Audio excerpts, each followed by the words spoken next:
Boa noite a todos e a todas. Nós vamos começar daqui a pouco o nosso Evangelho no Lar, que é às 7 horas. Estamos aqui fazendo os ajustes, os primeiros ajustes, para começar os nossos trabalhos do Evangelho no Lar. Vamos fazer toda a nossa comunicação aqui, tá? Vamos trabalhar aqui a privacidade do vídeo, né? Então, agora público.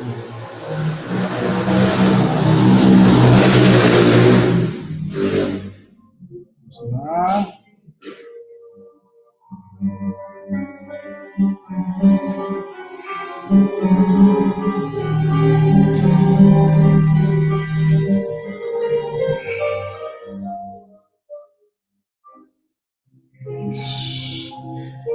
Está público. Vamos começar o nosso Evangelho, né? Tornar público aqui, salvar, e vamos começar o nosso Evangelho no Lar. Exatamente, faltando ainda 5 minutos. Eu gostaria só de dar fazer alguns preâmbulos antes de iniciar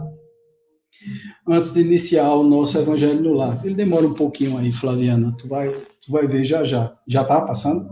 Ainda não? Mas dá uma olhada aí, por favor. Veja se está passando, né? Já tem um compartilhamento aqui, então significa dizer que alguém já compartilhou, né? Vamos lá. Então, gente, vou dar só os nossos primeiros avisos e tal, explicar como é que é feito o Evangelho no Lar. Hoje é dia de São João, não é? São João Batista, não é São João Evangelista, né? Porque muitos confundem, né? São João Batista, eu mesmo confundia isso, né? Já confundi muito e tal. E hoje mesmo fui atrás para poder tirar dúvidas se hoje era dia de São João Batista ou São João Evangelista, que são santos, né, da Igreja Católica. Um era primo de Jesus e foi quem batizou Jesus, que é São João Batista, e o outro, que é São João Evangelista, foi o que faleceu na ilha de Patmos e foi o que escreveu o Apocalipse, né, que é o Apocalipse de João. Hoje é o do João Batista, aquele que batizou Cristo, tá certo? Então, São João. E hoje eu até publiquei um vídeo que falava sobre essas questões do pensamento, né, de como a gente deve cultivar pensamentos positivos e aumentar o nosso poder até de nos autocurar, porque quando a gente tem pensamentos negativos, quando a gente pensa em coisas ruins, quando a gente pensa em coisas que não deveriam ser pensadas nesse momento, por exemplo, a gente hoje, nós estamos numa fase em que nós estamos vibrando só coisas que não são positivas, né? E a gente faz questão de replicar essas coisas na internet. Agora, a última moda é replicar a situação dos gafanhotos que estão vindo do sul, né? Que está vindo uma nuvem de gafanhotos da Argentina. As pessoas já associam com o Apocalipse de João Evangelista. João, aquele que morreu lá na ilha de Patmos, que falava sobre o Apocalipse, e as pessoas conhecem muito pouco do Apocalipse, que Apocalipse significa revelação, né? Então, ele não estava falando do fim do mundo, mas sim das revelações que viriam com alguns sinais, né? Que viriam com alguns sinais que eram sinais do próprio Evangelho, do próprio, inclusive até se referindo a um dos profetas do Velho Testamento chamado Daniel. Daniel foi o profeta apocalíptico, né, que previu várias coisas. O que era isso? Era exatamente visões que eles tinham daquela época, a visão de um futuro, que o que poderia acontecer no futuro, um futuro até muito próximo, que eles achavam que ia acontecer já, né, que ia acontecer naquela época. E depois juntou-se a uma tradição judaico-cristã chamada a festa da ceifa, dos ceifadores. Os ceifadores eram aqueles que escolhiam entre o joio e o trigo. Isso era uma festa judaica. Então juntou-se o pensamento. João tinha uma questão muito simbólica, né, de falar, a maneira dele falar era uma maneira extremamente simbólica, e que se referia a essa época apocalíptica. E já o João Batista não, o João Batista foi aquele que trouxe as mensagens antes de Cristo, que as pessoas confundiam ele com o Messias, e ele dizia que não era o Messias, né, que quando Jesus se referiu, perguntaram a ele se ele era Elias, né, que era o profeta que vinha para salvar, para modificar tudo. Ele disse, não, eu não sou Elias, e vocês já o confundiram com o João, com o meu primo, né, com o João Batista, né? E toda essa história, que é uma história muito bonita, é uma história muito, muito bacana, né? Muito interessante, faz parte do Evangelho, é bom a gente relembrar essas histórias todas. E o Evangelho no Lar, gente, é uma forma da gente se conectar com essa coisa divina. Não assim, porque Jesus veio para morrer na cruz, para nos salvar. Então ele veio para morrer, para nos salvar? Não, ele veio trazer uma mensagem. E os homens, com sua maldade, com a sua vilaneza, foi lá e o matou. Mas o que Jesus veio para o mundo foi para nos salvar através das suas palavras e das suas mensagens, e não através da sua morte. O destino podia ter sido completamente outro. Jesus podia ter vivido muito mais tempo, se não fosse a ruindade, né, como a gente diz, a maldade humana, né, a forma como os homens encararam a vida. E nós trazemos, quando vamos falar do Evangelho segundo o Espiritismo, muitas pessoas ainda confundem, e é muito bom a gente lembrar sempre que todo espírita ele é cristão por excelência. Por quê? Porque o espiritismo não é uma religião. O espiritismo é uma ciência, uma filosofia de vida que leva a uma moral que, quando Kardec começou a descobrir tudo isso, descobriu que era uma moral cristã. Então, como era uma moral cristã, Cristo é o nosso mentor, guia, nosso objetivo de vida, que muita gente diz assim, não, os espíritos não são cristãos, não. Que é isso? Eu acho que hoje em dia, quem mais representa essa moral cristã e que está tentando passar as mensagens da forma certa, somos nós, os espíritas. Por quê? Porque nós tentamos ver a caridade como fundo para tudo. Né? Então, não é assim, fora da religião não há salvação, fora de não sei o que não há salvação. Não, é fora da caridade que não há salvação.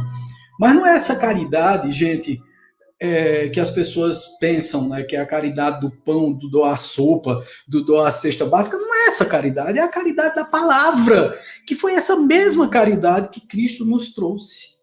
Cristo trouxe como um grande fator de caridade para nós que éramos extremamente endurecidos, embrutecidos em nossas ideias, trouxe mensagens fabulosas, maravilhosas, diferenciadas de como nós deveríamos conduzir as nossas vidas. E que o Espiritismo, em 1857, com a Codificação Espírita, com o primeiro livro, que foi o Livro dos Espíritos, depois o Livro dos Médiuns, e depois o Evangelho segundo o Espiritismo, que muita gente também confunde, que é muito importante a gente esclarecer historicamente essa situação. O Evangelho segundo o Espiritismo não é a Bíblia dos kardecistas.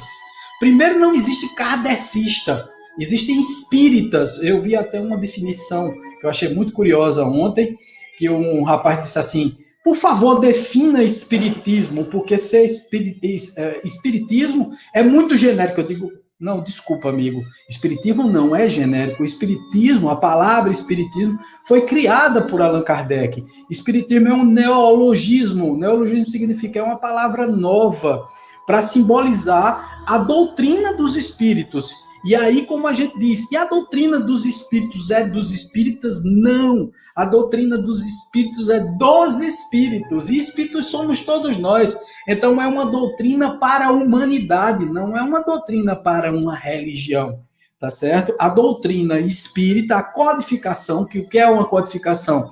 Foram perguntas e respostas para explicar uma filosofia de vida. A filosofia espírita, e não a religião espírita. Quando a gente se diz religioso, a gente fica exclusivista, como se o espiritismo e a própria doutrina espírita dos espíritos fosse para uma determinada classe de pessoas, como se fosse reservada a um povo escolhido, que foi escolhido para ter mensagem dos Espíritos. Os Espíritos vêm e falam com todos. Fala com os católicos, fala com os evangélicos, fala com os judeus, fala com os ateus. Aqueles que não acreditam em Deus recebem mensagens dos Espíritos quando recebem suas intuições, quando recebem as suas impressões do plano mais alto, quando recebem a ética, quando praticam a ética no seu dia a dia. Um outro dia eu vi um Dalai Lama falando que uma das coisas mais interessantes é a gente julgar as pessoas pela religião, pelo rótulo religioso. Gente, nós não temos que ter rótulos religiosos, nós temos que ter uma moral firme e bem baseada nessas leis cristãs que também são leis budistas. São leis que foram trazidas por esses limiares, esses ícones da religião, dentro da religião que Buda nunca fundou o budismo. Não sei se vocês sabem disso. Buda não veio para fundar a religião, nem Cristo veio fundar a religião. Cristo veio trazer uma mensagem, os homens transformaram em religião, os homens ordenaram. Constantino, 300 anos depois de Cristo, fundou a Igreja Católica. O que é católica? A terminologia católica, né? O que é católica? A palavra católica significa universal. Né? Por exemplo, hoje em dia a Igreja Universal está utilizando a tradução do nome católico, tá certo? Católicos são universais, que deveria ser desde o começo, né? Mas que trouxeram uma grande contribuição para o enaltecimento e o enobrecimento dos espíritos que vivem hoje na Terra. E depois veio a terceira revelação, que foi exatamente o Espiritismo.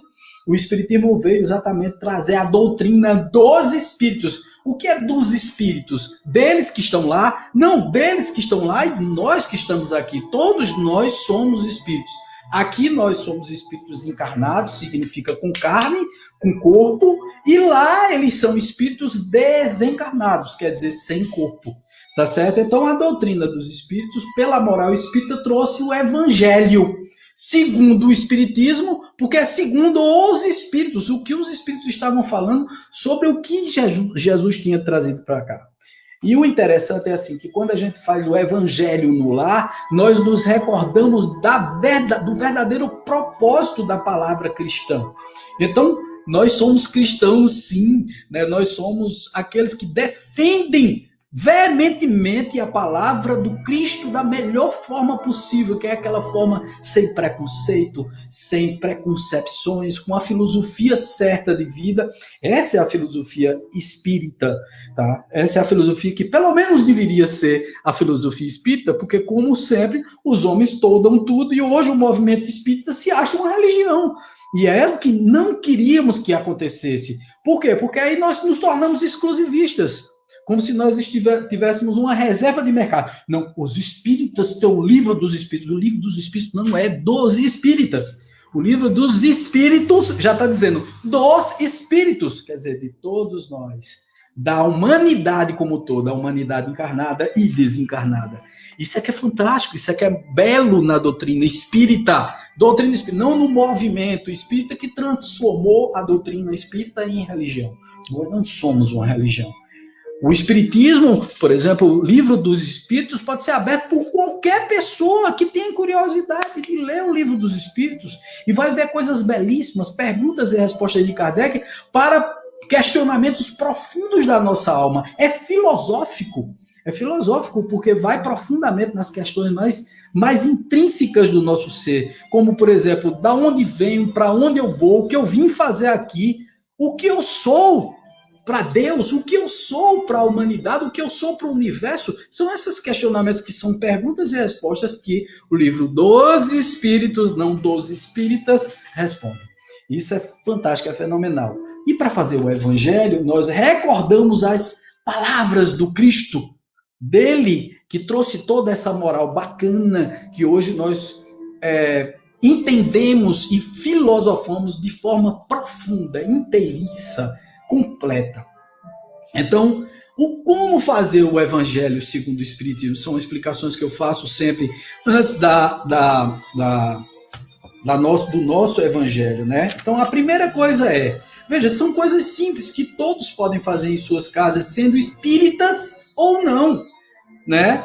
Adotando a doutrina dos espíritos ou não, qualquer um pode fazer, é só reservar um dia por semana. Então, o evangelho no lar. O que o evangelho no lar faz, né? O que ele nos traz? O evangelho no lar, ele pretende, ou quer, ou estimula, primeiro, estudar o evangelho à luz da doutrina espírita, possibilitando assim sua melhor compreensão. O primeiro ponto. O segundo, procurar viver essa vida segundo a vontade de Jesus, o nosso mestre. Nosso mestre, então, somos cristãos ou não somos? Né? Um outro dia eu vi uma pessoa dizendo assim, não, o espírita não é cristão, não. O espírita não acredita em Cristo. Eu achei muito interessante, muito curioso essa colocação. Acreditamos sim, tá? Acreditamos sim em Cristo. Depois, terceiro, criar nos lares o hábito saudável das reuniões evangélicas. As pessoas se reuniam. Onde é que Cristo está? O que era que ele dizia? Ele dizia assim, onde duas ou mais pessoas estiverem reunidas em meu nome, lá eu estarei. Então veja que coisa linda, Cristo está conosco aqui nesse momento, que eu estou tendo a oportunidade tão boa de reunir meu filho, minha esposa, minha mãe e minha tia. Tá? Veja, aqui todos de máscara, todos assim bem, né, comportados. Não todos, eu estou mentindo, porque minha esposa não está, nem Vinícius está de máscara, mas, lógico, as duas estão de máscaras, estão prevenidas aqui, estão distantes, tá? Criar nos lares o hábito saudável das reuniões evangélicas, despertar o sentimento de fraternidade e união entre os participantes, então a gente ser fraterno uns com os outros, desfrutar de um momento de paz, de tranquilidade, porque isso aí nos traz paz. Todas as vezes que falamos coisas bonitas, belas, e transmitimos bons pensamentos e boas emoções, nos transformamos em focos de luz. Né? Nós somos deuses, Jesus diz, vós sois deuses, podeis fazer o que eu faço e muito mais. Ninguém acredita nesse poder que nós temos esse poder, tá certo? Desfrutar do momento de paz, higienizar o nosso lar com pensamentos e sentimentos elevados, receber em nossa residência espíritos mensageiros do bem. Agora estamos vários espíritos, várias entidades que estão nos assistindo, são mensageiros do bem. Aprender e fixar os ensinamentos do evangelho para oferecer a outras criaturas, conseguir no lar e fora dele o fortalecimento necessário para enfrentar as dificuldades, inclusive essas que nós estamos passando agora, materiais e espirituais, que surgem em nosso dia a dia.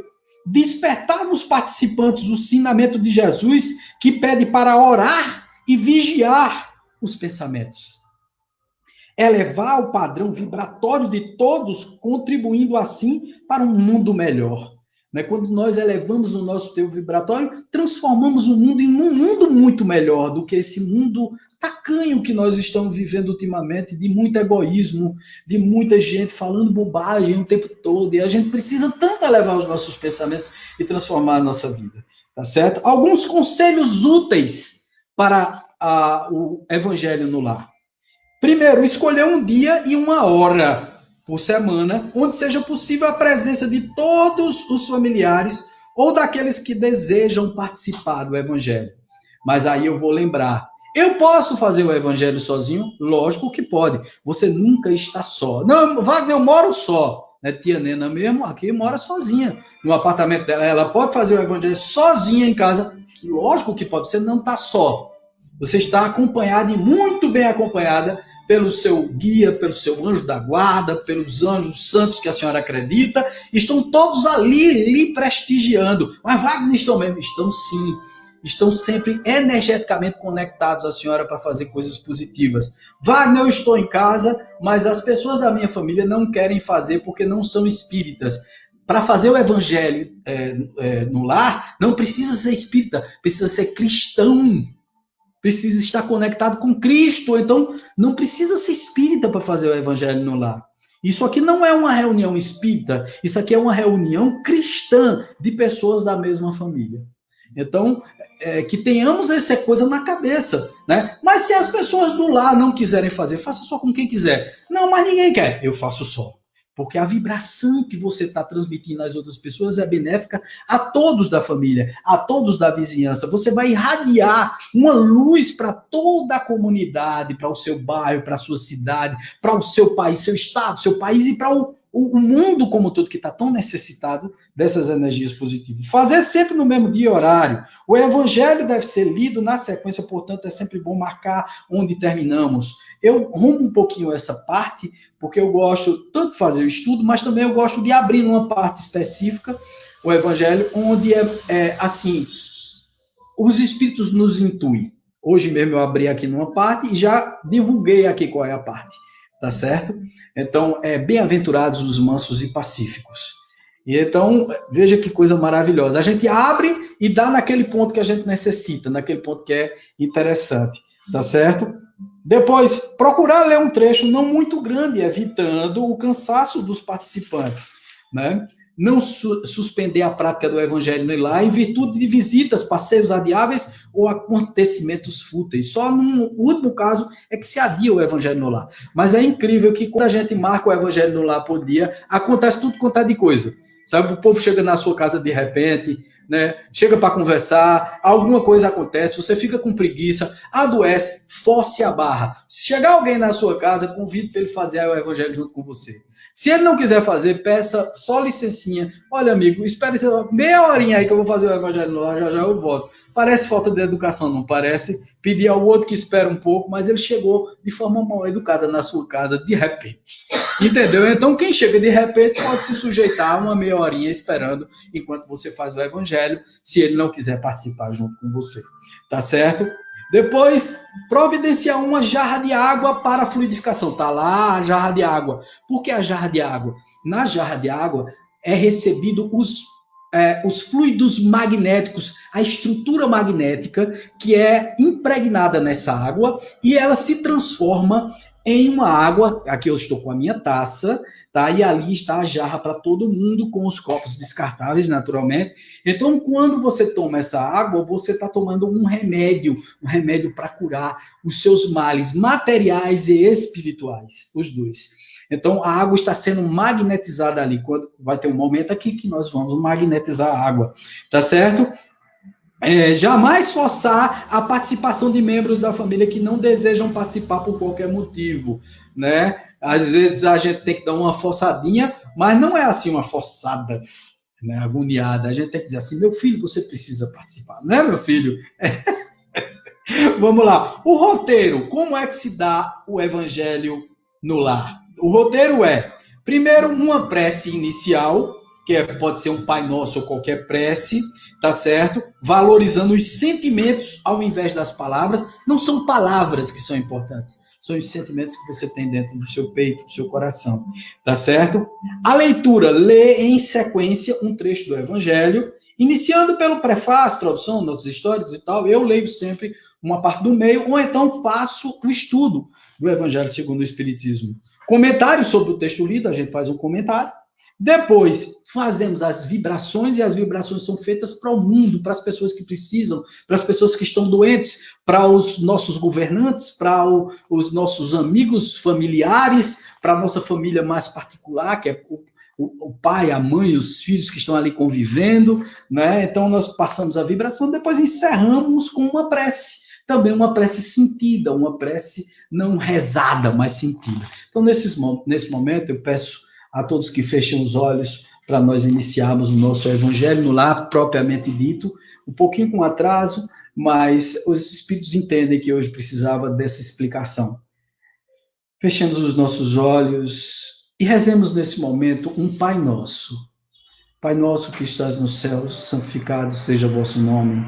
Venha a nós o vosso reino, seja feita a vossa vontade, assim na terra como no céu.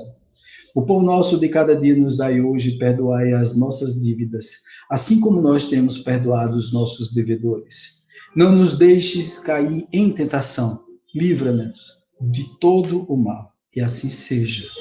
Senhor Jesus, nós pedimos agora, Senhor, a presença dos nossos guias e mestres, dos nossos protetores anjos da guarda, nossos orientadores espirituais, nossos mentores, Agradecemos também a presença de todos aqueles espíritos que vieram para escutar o Evangelho de Jesus. As palavras divinas que calam fundo no coração, não porque devamos obedecê-las, mas sim porque devamos entendê-las profundamente dentro do nosso espírito, da nossa alma. Que nós tenhamos nesse momento a compreensão concreta de tudo que devemos fazer. Nesse momento, pedimos aos espíritos guias e mestres de luz que fluidifiquem as águas que estão aqui. A água que está no centro, na jarra, a água que está na taça, que receba os fluidos benéficos do amor divino, da cura, que receba os fluidos magnéticos em cada partícula, em cada estrutura molecular da água, para que beneficie o organismo, o espírito, o nosso duplo etérico e os corpos espirituais, desde o duplo ao nosso perispírito, ao nosso mental inferior e superior, ao nosso corpo búdico e o que o átmico transforme tudo isso em luz pura, divina e verdadeira, com muita cura e muita luz. Que assim seja. Nesse momento, lemos o nosso trecho do Evangelho. Bem-aventurados os mansos e pacíficos. Bem-aventurados os mansos, porque eles herdarão a terra. Mateus 5, 4. Bem-aventurados os pacíficos, porque serão chamados filhos de Deus. Mateus 5, 9. Jesus disse para aqueles que o escutavam: aprendam o que foi dito aos antigos. Não matem, e todo aquele que matar merecerá ser condenado pelo julgamento. Porém, eu digo que todo aquele que se enfurecer contra o seu irmão merecerá ser condenado pelo julgamento.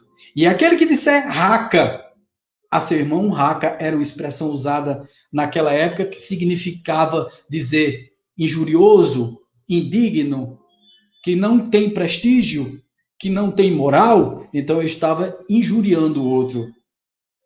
A seu irmão merecerá ser condenado pelo conselho. E aquele que disser és louco, merecerá ser condenado ao fogo do inferno. Mateus 5, 21, 22. Por esses ensinamentos morais, Jesus estabeleceu como lei a doçura, a moderação, a brandura, a afabilidade e a paciência, condenando consequentemente a cólera, a violência e qualquer expressão descortês para com os semelhantes. Raca, entre os hebreus, era uma expressão de desprezo que significava homem inútil e desprezível. E se pronunciava cuspindo e virando o rosto para o lado. Jesus vai ainda mais longe, pois ameaça com o fogo do inferno aquele que disser a seu semelhante, és louco, ou ao seu irmão, és louco.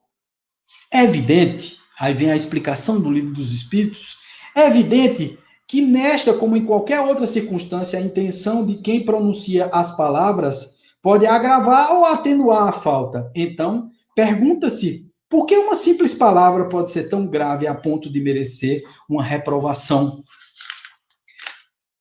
tão severa? É porque toda palavra ofensiva expressa um sentimento contrário à lei do amor e da caridade, que deve fazer com que os homens mantenham entre si uma relação de concordância e união. Uma palavra ofensiva, além de alimentar o ódio e o rancor, também é um insulto à bondade e à fraternidade que deve existir entre todos os irmãos. Depois da humildade para com Deus, ser caridoso para com o próximo deve ser a primeira lei de todo o cristão. Essa é uma passagem maravilhosa do Evangelho segundo o Espiritismo. Para complementar, eu sempre abro aqui nesse livrinho, atenção, depois nós vamos comentar.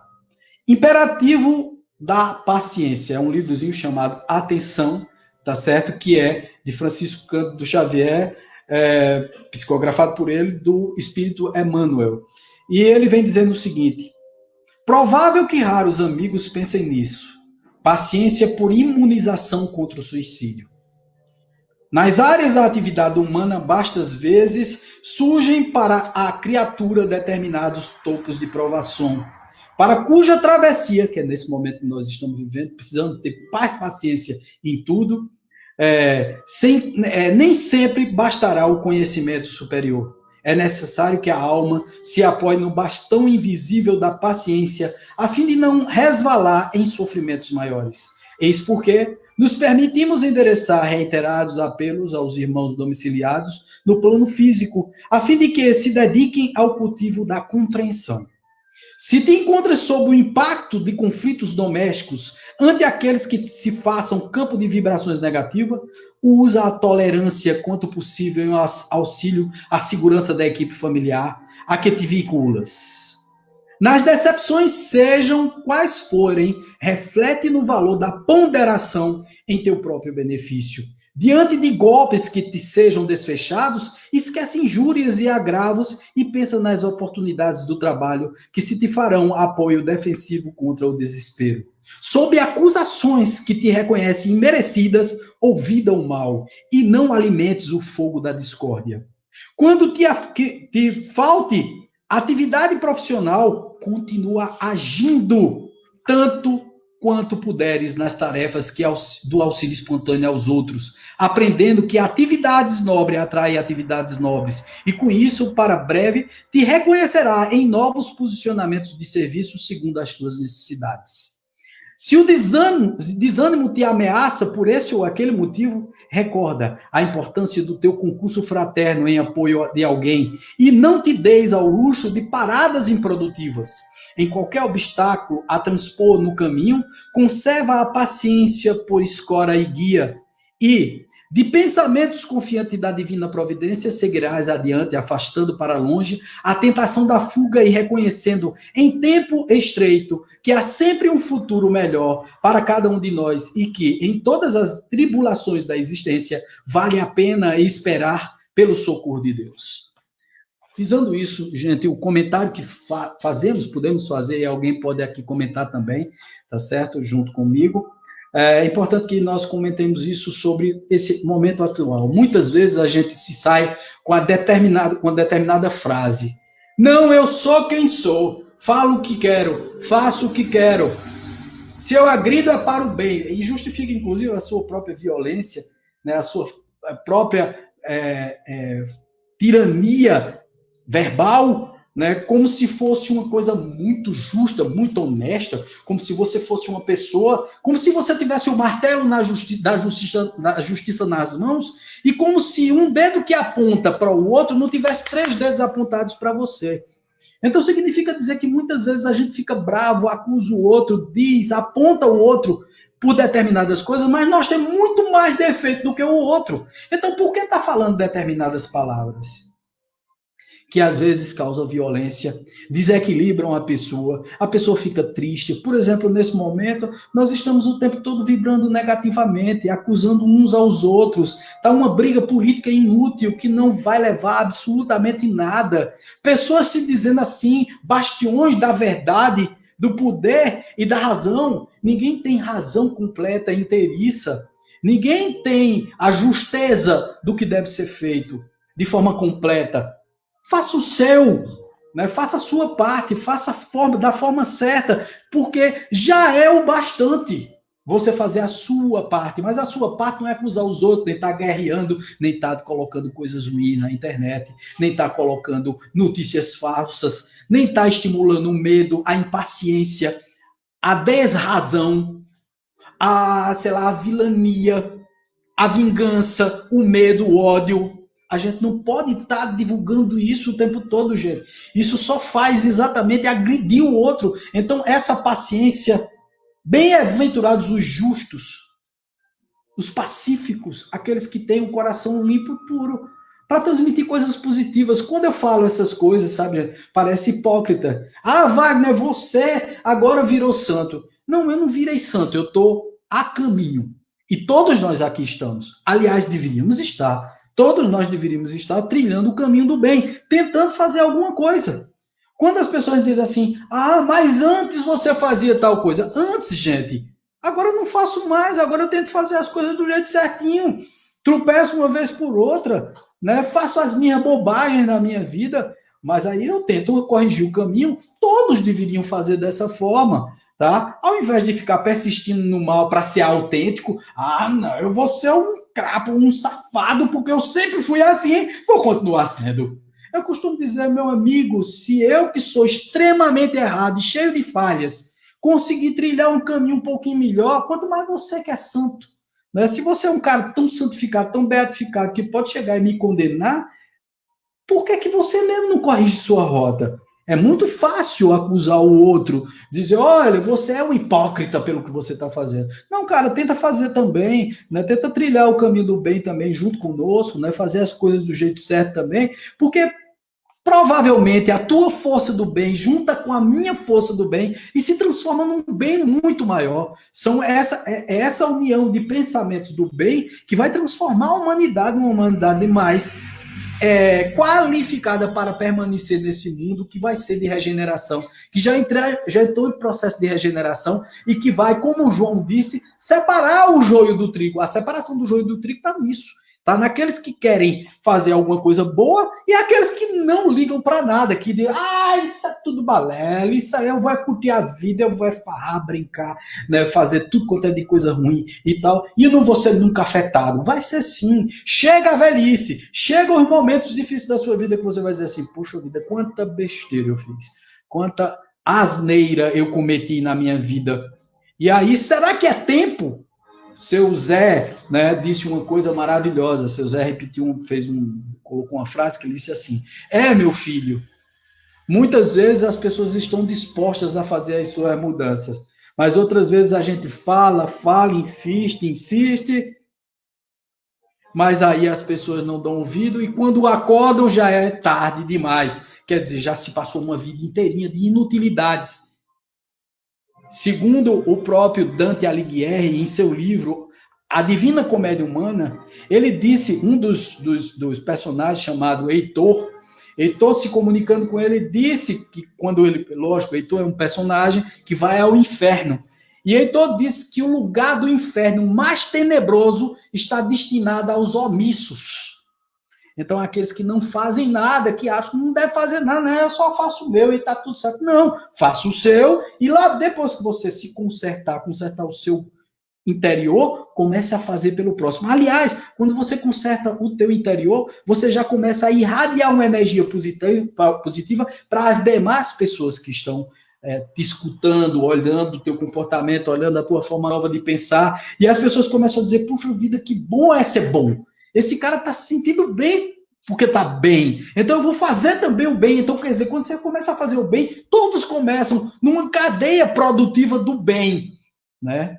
O Paulo dizia, o Saulo de Tarso, Paulo, né? Paulo dizia uma coisa maravilhosa. Ele dizia assim, o bem que eu quero fazer, esse eu não faço. Mas o mal que eu não quero fazer, esse sim eu faço. Vamos ver se a gente reverte esse processo, né? Tentar fazer o bem, porque Paulo estava se auto-julgando naquele momento. Né? Ele estava dizendo assim, puxa vida, a gente muitas vezes fica tropeçando em bobagens, né? Tropeçando em bobagens, sabe? A gente engole um elefante e se entala com um mosquito, né? A gente fica engolindo sapos homéricos, enquanto que os mosquitinhos que a gente precisava engolir para poder se nutrir, não engole, a gente se engasga. Então, muitas vezes a gente precisa tolerar, olhar as pessoas de uma forma diferente, ser melhor. Por que não? Né? Não é hipocrisia de ninguém tentar ser melhor, tentar ser mais belo. Em termos de ser humano, cara, você seja um ser humano melhor, né? Seja mais gentil, mais cortês, mais consciente, mais compreensivo. Eu vivo lutando em relação à minha própria personalidade, porque muitas vezes eu sou incompreensível, eu sou chato, eu sou irritadiço, eu sou impaciente, e essa passagem do Evangelho não vem para os outros não, né? Não vem para nenhum de vocês que estão aí na internet me assistindo, vem para mim mesmo. Você veja que é uma lição para a própria pessoa. E quando eu estou falando aqui, né, tá vendo que um cheio de defeitos como eu pode falar? Todos podem falar, todos podem divulgar o evangelho, todos podem divulgar o bem e fazer o bem. Por que não? Por que não? Né? O que restringe você à prática do bem? É ficar com medo que as outras pessoas te julguem hipócrita ou te julguem alguma coisa? Faça o seu. Se tua consciência está tranquila, vai lá e faz o teu. Né? Dá o teu primeiro passo, faz a tua primeira boa ação, faz a tua primeira coisa do bem, que com certeza o restante vai surgir na sua vida, sem sombra de dúvidas. E aí, nesse momento, comentando sobre isso, vocês querem comentar alguma coisa? Tudo bem? Oi? Pode falar, eu transmito aqui. Ah, sim, sabe, todo mundo sabe falar, mas... Agora, veja, vamos agora, nesse momento, nos concentrar. Tá? Quer falar, Flamengo? Alguma coisa? Vinícius? Não? Então, nós vamos nos concentrar agora nesse momento e vamos começar a enviar as nossas vibrações, tá? Terminado o evangelho, a leitura e o comentário, nós vamos começar as nossas vibrações. Então, nesse momento, fechemos os nossos olhos e logo depois vem a prece. E nós gostaríamos de, nesse momento, enviar vibrações, e vocês aí comigo na internet, transfiram também essa vibração. Devemos emitir os pensamentos para todos aqueles que estão necessitando desse pensamento vibracional, desse pensamento de amor e de luz, pensamento de Jesus. Vibremos então pela paz na terra, pela fraternidade entre os povos, pelos dirigentes de todas as nações, pelo nosso Brasil, pelos nossos governantes, pela saúde dos enfermos, pelos doentes do corpo e da alma, pela unificação das religiões, pela reabilitação dos que estão presos, pelos viciosos, pelo reerguimento dos decaídos, pelos trabalhadores do bem, pelas crianças, pelos jovens, pelos velhinhos, pela harmonia dos lares desajustados, pela iluminação dos espíritos sofredores, pelo nosso trabalho, pelos companheiros de trabalho, pelos nossos vizinhos, pela divulgação do evangelho, pelos nossos amigos e inimigos e por nós mesmos. Nesse momento, nos concentremos e vamos novamente em prece, de olhos fechados, rezar para o nosso Pai Nosso e também para a nossa Senhora, nossa Ave Maria. Pai nosso que estás no céu, santificado seja o vosso nome. Venha a nós o vosso reino, seja feita a vossa vontade, assim na terra como no céu. O pão nosso de cada dia nos dai hoje, perdoai as nossas dívidas, assim como nós temos perdoado os nossos devedores. Não nos deixeis cair em tentação, livra-nos de todo o mal, que assim seja. Ave Maria, cheia de graça, Senhor é convosco. Bendita sois vós entre as mulheres, bendito é o fruto do vosso ventre, Jesus. Santa Maria, Mãe de Deus, rogai por nós, pecadores, agora e na hora de nossa morte. Que assim seja. Que essa energia positiva nos transforme e que a água que nós vamos beber agora seja o lenitivo, a cura e o conserto de todos os nossos males momentâneos, porque nada é para sempre. Que assim seja. Obrigado a todos. Paz, luz, sempre. Parabéns para